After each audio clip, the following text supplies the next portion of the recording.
예, 이번에는 국회 본회의장 현장을 좀 연결을 해보려고 합니다. 이 이른 시각에 국회는 웬일이냐 하실 텐데요. 지금 정의당이 국회 앞에서 무기한 농성 중에 있습니다. 이유는 국회 환경노동위원회에서 진보 정당들이 완전히 배제가 됐다.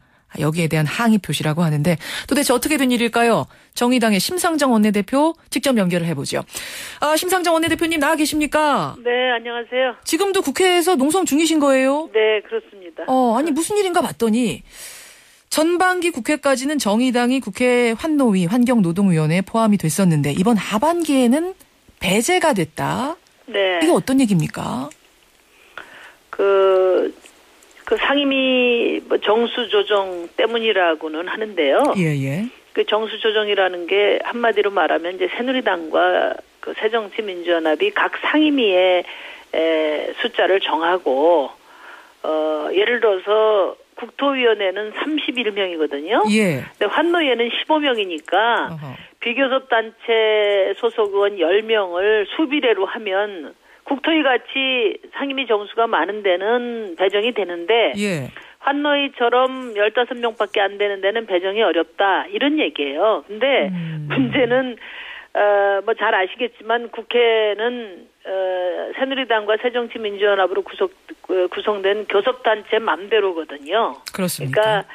그러니까 이걸 규칙을 핑계로 대는 것은 예. 굉장히 궁색하다고 보고, 그리고 국토위원회 같은 경우가 이제 31명으로 환노위보다 2배인데 예. 그거는 누가 정한 거냐? 그건 이제 양당이 거기 가고자 하는 의원들이 많기 때문에 그거는 숫자를 많이 정한 거고, 환노위는 인기가 없기 때문에 예. 그 절반밖에 안 된 거죠. 그러니까 사실 엄밀하게 말하면 대한민국 지금 19대 국회에서 예.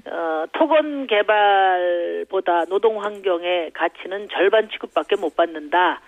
이제 이런 의미라고 저는 보고요. 일단 숫자가 적은 것부터 문제다. 그렇죠. 그런데 거기다가 진보 정당들을 다 배제한 건 또 두 번째 문제다 이런 말씀. 그리고 이제 그 15석도 채우기가 어려워요. 그런데 예. 그런 조건 하에서 노동의 가치를 존중하고 실현하고 또 생태의 지속 가능성을 위해서 헌신하고자 하는 국회의원은 왜 상임 환경노동위원회를 못 가냐. 채우기가 어렵다는 건 무슨 말씀이세요? 15명을 채우기가 어렵다는 거기 말씀. 오려고 하는 의원들이 없습니다. 별로 가봤자 거의 인기도 새누리당 같은 데는 강제 배정하고요.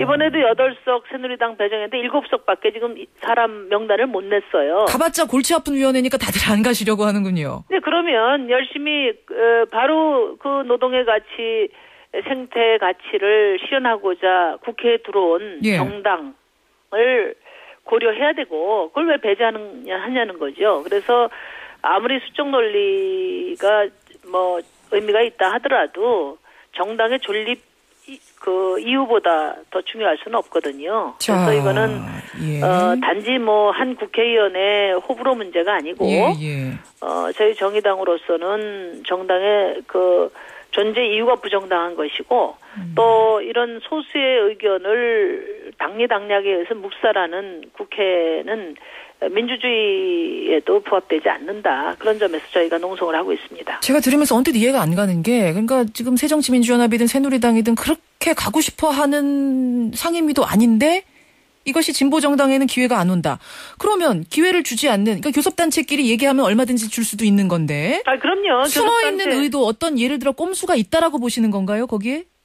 우선 이제 지난 전반기에는 거꾸로 야당이 8이고 이제 새누리당 여당이 7이었습니다. 예. 그래서 재계에서 상당히 문제 제기를 많이 아마 했을 거예요. 새누리당한테. 그러다 보니까 이제 지금 국회 내에서 예. 재벌 대기업의 개혁과 변화를 촉구하는 목소리가 가장 큰 상임이었습니다. 예. 그래서 아마 이번에는 여대 야소로 해야 되겠다 이런 의지를 강하게 가진 것 같고요. 그래서 실제로 이제 가습기 살균제 피해자 구제 문제라든지 또 삼성의 문호조 전략 문건 공개나 또 백혈병 문제 이런 문제들의 해결의 단초를 마련을 한 바가 있죠. 그리고 이제 더 중요한 것은 세월호 참사 이후에 크게 부각되고 있는 생명 존중 정치와 관련해서 예. 현안들이 있습니다. 예를 들면 산재 문제 같은 게 대표적인 그렇죠. 거거든요. 그렇죠. 예. 산재는 지금 OECD 국가 중에 지금 중대재해 불패 1위를 기록하고 있습니다. 우리나라가 부끄럽게도. 예. 그래서 이제 이 문제 해결은 사실 여야를 막론하고 다 공감대가 형성돼 있는 건데 지금 재개반대로 처리를 못하고 있는 거고요. 또 환경 영향 평가법도 내실 있게 개정하자는 것도 사실 환노위에서 이미 합의가 된 것이지만 지금 재개반대 때문에 추진을 못하고 있는 거죠. 그런 것들을 정의당이 들어와서 진보정당이 들어와서 강력하게 더 추진하는 게 혹시 좀 재개가 좀 겁을 내서 그것이 여야, 그러니까 새정치민주연합과 새누리당에도 반영된 게 아닌가 이걸 의심을 하시는 거군요. 의심이 아니라 뭐 새누리당에서는 재개 입장을 매우 중요하게 지금 반영해서 지금 8대 7을 고소하려고 하는 거고요. 알겠습니다. 이제 새정치민주연합은 이 사안에 대해서 좀 교섭에 소홀함이 있지 않았나 좀 그런 지적을 좀 드리고 싶어요. 지금 무기한 농성으로 항의를 하고 있는 건데 앞으로 어떻게 하실 생각이세요?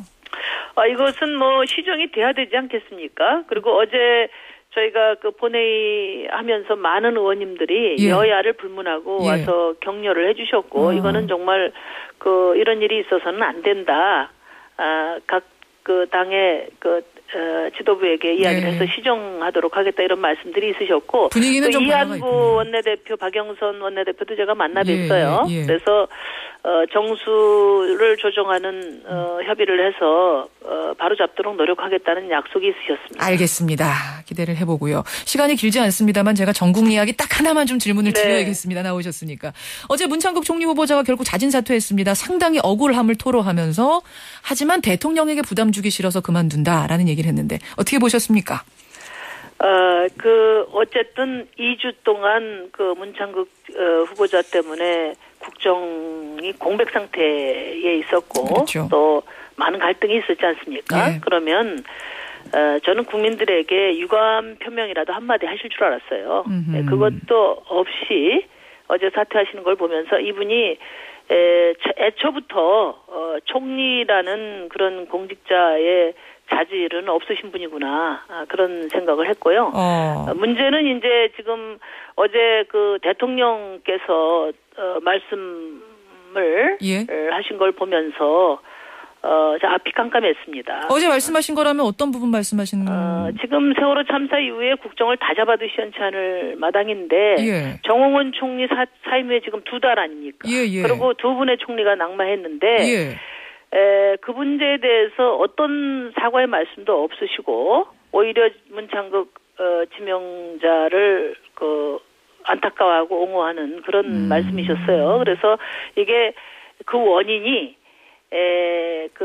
인사 실패 있지 않고 마치 야당의 비판이나 국민들을 원망하시는 그런 말씀이셨단 말이에요. 그래서 이게 참 걱정이 많이 됩니다. 인사 참사가 끝이 아니고 이게 또 다른 참사가 이어질까 매우 두렵습니다. 또 다른 참극이 벌어질까 봐 걱정이 된다. 이런 말씀. 왜냐하면은 지금 문창국 총리 후보자의 경우에도 그렇지만은 지금 청문회까지 가냐 안 가냐 하는 것을 저희가 못 가게 한 게 아니죠. 대통령께서도 신청을 안 하셨죠. 요청을 안 하셨잖아요. 그거는 그만큼 국민들이 두렵기 때문에 못하신 거라고 보는데 기본적인 사안들 국가관이라든지 역사관이라든지 또 도덕성 이런 것들이 걸러지지 않고 후보자로 지명되기 때문에 이런 인사 참사가 계속 반복되면 누군가 책임을 져야 되지 않습니까? 지금 김기춘 비서실장의 책임을 분명히 규명을 하셔야 돼요. 지금 인사 참사 이유는 국민의 눈높이가 아니라 김기춘 비서실장의 눈높이에 맞춰졌기 때문이고 그렇기 때문에 김기춘 비서실장이 적폐의 당사자다 이렇게 지적을 하는 겁니다. 알겠습니다. 여기까지 말씀을 듣죠. 심 원내대표님 고맙습니다. 네네 감사합니다.